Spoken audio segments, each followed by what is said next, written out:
Hello students, आज हम इस वीडियो में सॉल्ट्स की बात करेंगे। सॉल्ट के बारे में पढ़ेंगे डिटेल में कि सॉल्ट क्या होता है, किस तरह के केमिकल्स सॉल्ट से बनते हैं, सारी चीज़ें और उनका क्या यूज़ होता है। जैसे हमने पिछली वीडियोस में एसिड्स और बेसिस के बारे में पढ़े और उसके केमिकल प्रॉपर्टीज़ के बारे में भी पढ़े हमने, और हमने ये भी देखा किस तरह के कंपाउंड्स बनाते हैं और उनका क्या यूज़ होता है, सारा कुछ हमने देख लिया है। अब सॉल्ट को हम डिटेल में पढ़ते हैं। देखो सॉल्ट क्या है। It is an ionic compound formed when acid react with basis. मतलब सॉल्ट जो होता है एक आयनिक कंपाउंड है। जब एसिड जो है बेस के साथ रिएक्ट करता है तब सॉल्ट की फॉर्मेशन होती है। और जैसे हमने पढ़ा कि जब एसिड बेस के साथ रिएक्ट करता है तो उस रिएक्शन को न्यूट्रलाइजेशन रिएक्शन कहते हैं। तो हम ये भी कह सकते हैं कि न्यूट्रलाइजेशन रिएक्शन के थ्रू ही सॉल्ट की फॉर्मेशन होती है। जैसे हम देखते हैं यहाँ पे NaCl है। जब इसको वाटर में घोल देते हैं, हम नमक को वाटर में घोल देते हैं तो हमें क्या मिलता है, Na पॉजिटिव Cl नेगेटिव मिलता है, मतलब आयंस हमें मिल रहे हैं। तो जो सॉल्ट है ये भी इलेक्ट्रिसिटी जो है कंडक्ट करता है, क्योंकि इसमें भी आयंस की प्रेजेंस होती है। जैसे एसिड्स और बेसिस जो थे वो इलेक्ट्रिसिटी को कंडक्ट कर रहे थे due to the presence of ions, as it is salts भी आयंस की प्रेजेंस है इनमें। जब इनका सॉल्यूशन बनाते हैं इस करके भी इलेक्ट्रिसिटी कंडक्ट करते हैं। अब हम देखते हैं फैमिली ऑफ सॉल्ट्स कि फैमिली ऑफ सॉल्ट्स किसे कहते हैं, इसको हम समझ लेते हैं। The salts having same positive ions और negative ions belong to a family of salts. इसका क्या मतलब है कि जो कोई भी सॉल्ट्स, दो या दो से ज़्यादा सॉल्ट्स हैं, अगर उसमें सेम पॉजिटिव आयंस बन रहे हैं या फिर सेम नेगेटिव आयंस बन रहे हैं तो मतलब वो सेम फैमिली से बिलोंग करते हैं। हम इसको एग्जांपल देख के इसको अच्छे से समझ लेते हैं। जैसे कि यहाँ पे देखिए NaCl है, Na2SO4 है। तो दो सॉल्ट हमने लिए, जब ये ब्रेक डाउन होते हैं आयंस में तो एक Na पॉजिटिव है, दूसरा भी Na पॉजिटिव दे रहा है। यहाँ पे Cl नेगेटिव है, यहाँ पे SO4 नेगेटिव है। तो आप इसमें देखोगे Na पॉजिटिव दोनों सॉल्ट्स में कॉमन है। तो मतलब हमें कह सकते हैं कि ये सेम फैमिली से बिलोंग करता है। ठीक है, दूसरा एग्जाम्पल हम देख लेते हैं। यहाँ पे NaCl है और KCl है। NaCl हमें कौन सा है, Na positive Cl negative ions दे रहा है, और KCl जो है K positive plus Cl negative ions दे रहा है। तो आप यहाँ पे देख पाएंगे कि यहाँ पे Cl नेगेटिव, दोनों सॉल्ट्स में Cl नेगेटिव कॉमन है, मतलब कि ये हम कह सकते हैं कि सेम फैमिली से बिलोंग करते हैं। तो इस तरह से हम ऑब्जर्व कर सकते हैं और बता सकते हैं कि सॉल्ट्स जो हैं एक ही फैमिली से बिलोंग करते हैं कि नहीं करते हैं। तो हम इसको ऐसे ऑब्जर्व कर सकते हैं उनके आयंस के थ्रू। तो आइए अब हम देखते हैं pH ऑफ सॉल्ट सॉल्यूशंस की।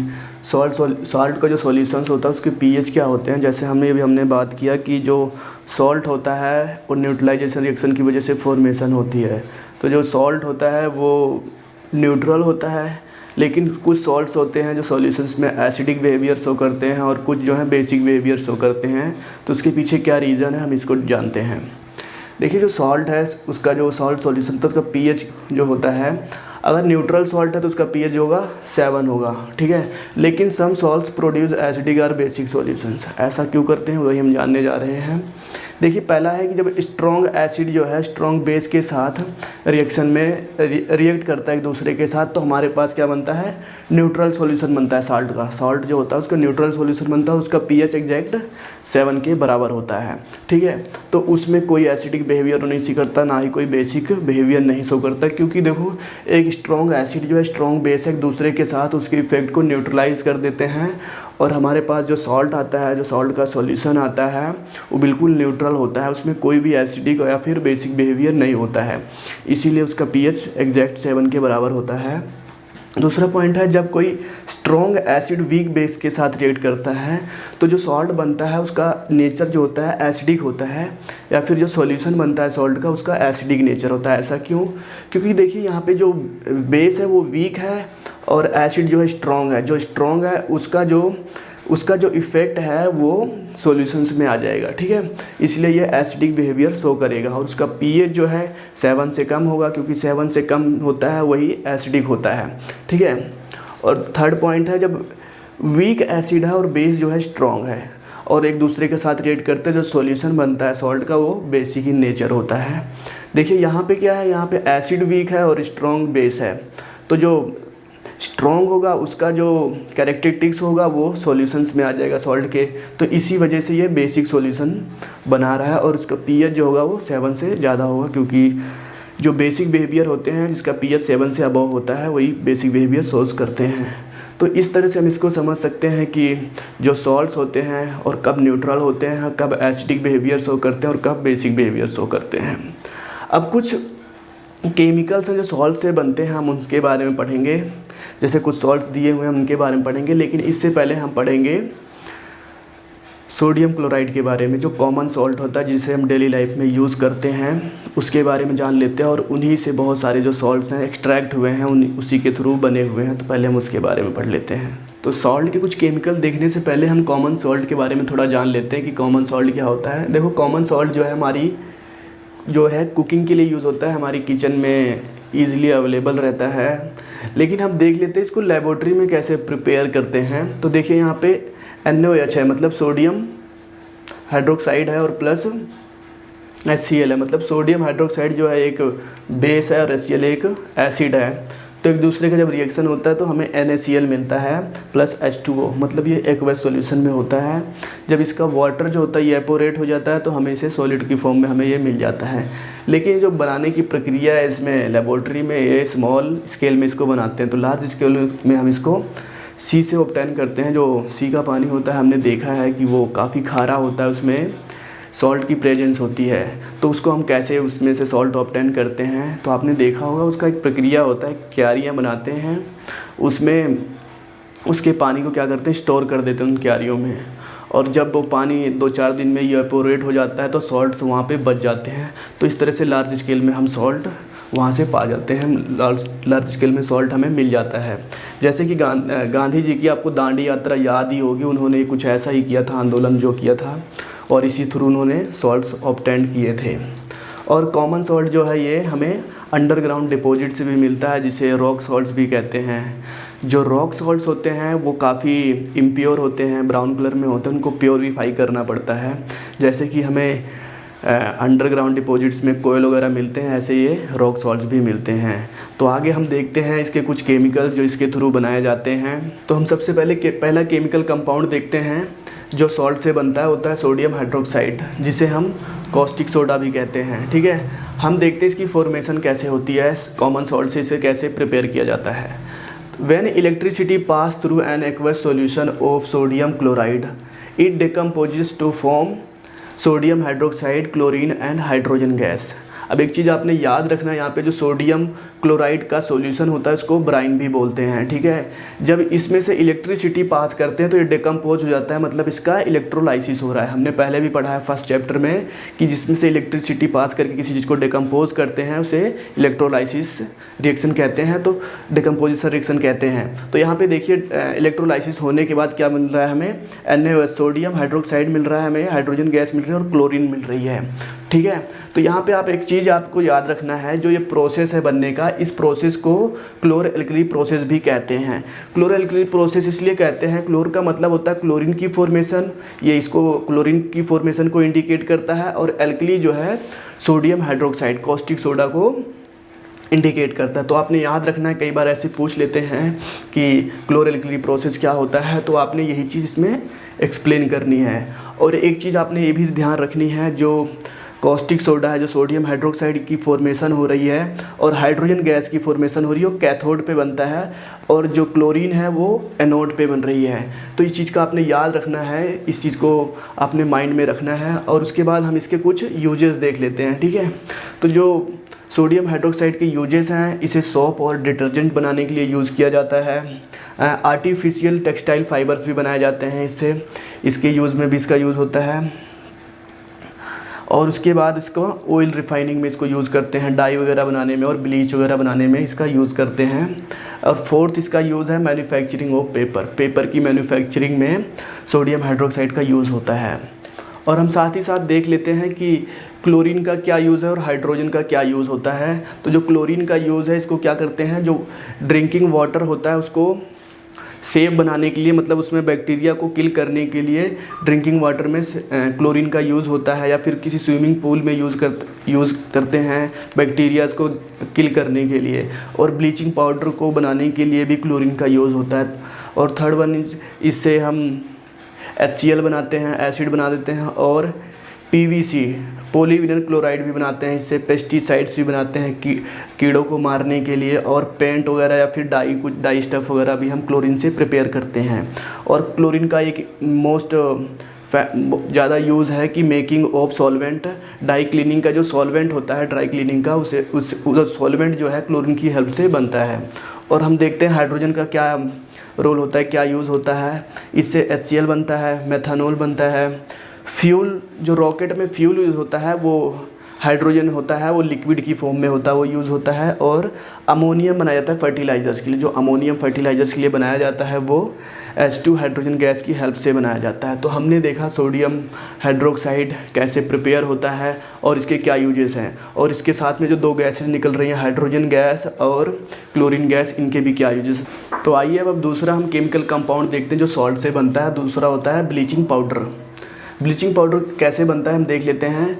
It produces by the action of chlorine on dry slaked lime. मतलब ये ड्राई स्लेक्ड लाइम जो होता है उसको क्या बोलते हैं, कैल्शियम हाइड्रोक्साइड बोलते हैं, ठीक है। जब उसका क्लोरीन के साथ रिएक्शन होता है तब हमें क्या मिलता है, ब्लीचिंग पाउडर मिलता है और साथ में वाटर मिलता है। तो इसकी फॉर्मेशन कुछ ऐसे होती है, कैल्शियम हाइड्रोक्साइड के साथ जब क्लोरीन रिएक्ट करता है तो ब्लीच की फॉर्मेशन होती है, साथ में उसके वाटर की फॉर्मेशन होती है। तो हमने देखा कि ब्लीच कैसे बनता है। अब देख लेते हैं इसके यूजेस क्या होते हैं ब्लीचेस के, ठीक है। ब्लीच के जो यूज़ होते हैं, ब्लीच को किस में यूज़ करते हैं, कॉटन एंड लाइनन इंडस्ट्रीज़ में यूज़ करते हैं, ठीक है।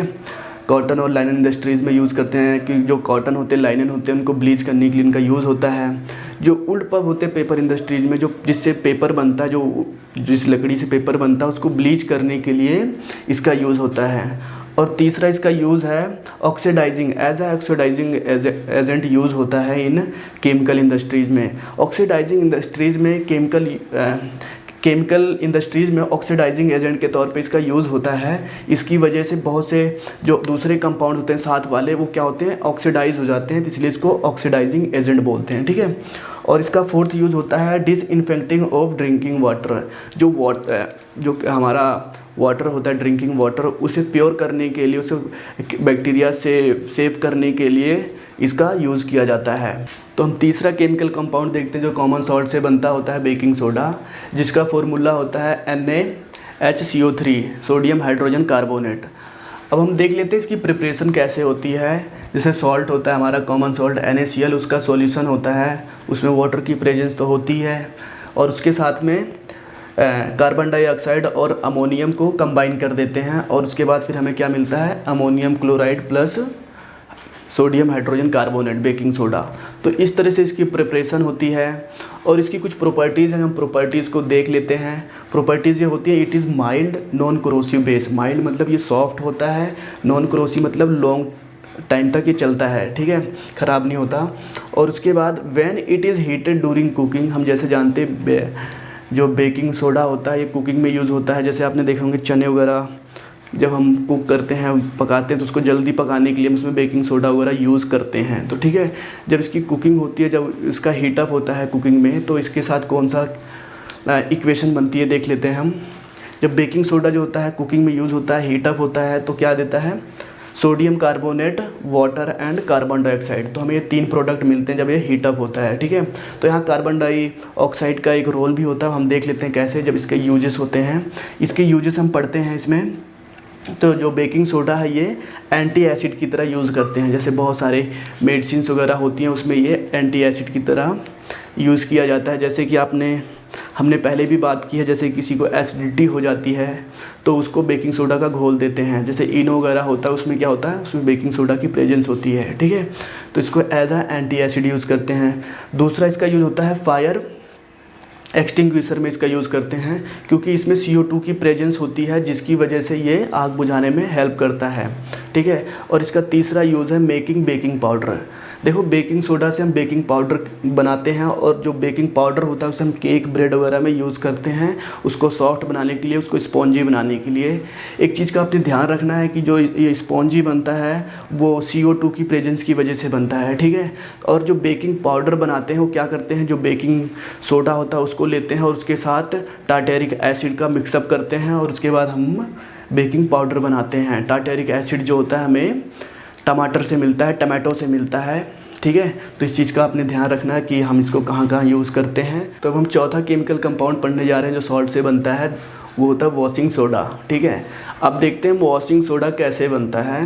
Crystallization of sodium carbonate gives washing soda, मतलब वाटर की प्रेजेंस में जो सोडियम कार्बोनेट के क्रिस्टल्स होते हैं वो फिर से बनते हैं और फिर हमें क्या मिलता है, वॉशिंग सोडा मिलता है। और ये it is a base salt, मतलब इसका नेचर बेस होता है, बेसिक होता है, सॉल्ट बेसिक सॉल्ट होता है। ठीक है, देखिए सोडियम कार्बोनेट होता है जब 10 वाटर मॉलिक्यूल के साथ एक कंबाइन होता है और इसके सोडियम कार्बोनेट के क्रिस्टल्स जो हैं फिर से रीअरेंज होते हैं इसके साथ, वाटर के साथ, और फिर हमें क्या मिलता है, सोडियम कार्बोनेट डेका हाइड्रेट। इसका जो नाम होता है इसको क्या बोलते हैं, डेका मतलब 10 मॉलिक्यूल ऑफ वाटर। ठीक है, 10 मॉलिक्यूल ऑफ वाटर। ठीक है, तो सोडियम कार्बोनेट डेका हाइड्रेट इसको ऐसे बोलते हैं, इसका जो केमिकल फार्मूला है उसको इस तरह से हम बोलते हैं। ठीक है, तो आपने याद रखना है कि गैसेस की फॉर्मेशन होती है, 10 मॉलिक्यूल्स होते हैं उसमें। जब सोडियम कार्बोनेट होता है, सोडियम कार्बोनेट जो होता है उसके साथ 10 मॉलिक्यूल्स ऑफ वाटर लग जाते हैं तो क्या बन जाता है, वो वॉशिंग सोडा बन जाता है। और इसकी यूजेस हम देख लेते हैं। इसको हम ग्लास, सोप और पेपर इंडस्ट्रीज़ में यूज़ करते हैं, इसका यूज़ यहाँ पे होता है। और दूसरा इसका यूज़ है ये क्लीनिंग में यूज़ होता है, जो क्लीनिंग एजेंट होते हैं हाउस होल्ड में हमें यूज़ करते हैं, हम वहाँ पे इसका यूज़ होता है। और इसका तीसरा यूज़ होता है रिमूविंग हार्डनेस ऑफ वाटर की हार्डनेस को रिमूव करने के लिए भी इसका यूज़ होता है। और इसका लास्ट यूज़ ये है मेकिंग ऑफ बोरेक्स एक सोडियम कंपाउंड होता है जिसे हम हायर क्लासेस में पढ़ेंगे, तो इसकी भी फॉर्मेशन के लिए इसका यूज़ होता है वॉशिंग सोडा का। लास्ट केमिकल कंपाउंड पढ़ने जा रहे हैं हम, जो है प्लास्टर ऑफ पेरिस, जो सॉल्ट से बनता है। तो ठीक है, तो प्लास्टर ऑफ पेरिस है, इसको क्या बोलते हैं, कैल्शियम सल्फेट हाफ हाइड्रेट। ठीक है, क्योंकि इसमें हाफ मोलिक्यूल ऑफ वाटर है इसलिए हाफ हाइड्रेट इसको बोलते हैं। अब देखते हैं इसकी फॉर्मेशन कैसे होती है। When heating gypsum at 100 degree Celsius it loses water molecules become plaster of Paris. जो जिप्सन होता है इसको हम हीट करते हैं 100 डिग्री सेल्सियस पे, तो हमें क्या देता है, पीओपी बनता है और साथ में वाटर मॉलिक्यूल्स बन जाते हैं। अगर ये वाटर मॉलिक्यूल्स फिर से यहाँ पे देखो कंबाइन हो जाते हैं इसके साथ, फिर से ये जिप्सन्स की फॉर्मेशन हो जाती है। ठीक है, तो इस तरह से इसको प्लास्टर ऑफ पेरिस बना सकते हैं जिप्सन से, और जिप्सन से प्लास्टर ऑफ पेरिस की फॉर्म में कन्वर्ट हो जाता है। तो इस चीज़ का आपने ध्यान रखना है। और इसका नाम याद रखना है आपने, इसको क्या बोलते हैं, कैल्शियम सल्फेट हाफ हाइड्रेट। ठीक है, इसको ऐसे क्योंकि हाफ हाइड्रेट इसलिए बोल रहे हैं क्योंकि इसमें हाफ मॉलिक्यूल ऑफ वाटर है। ठीक है, अब इसके कुछ यूजेस हैं जो हम देख लेते हैं।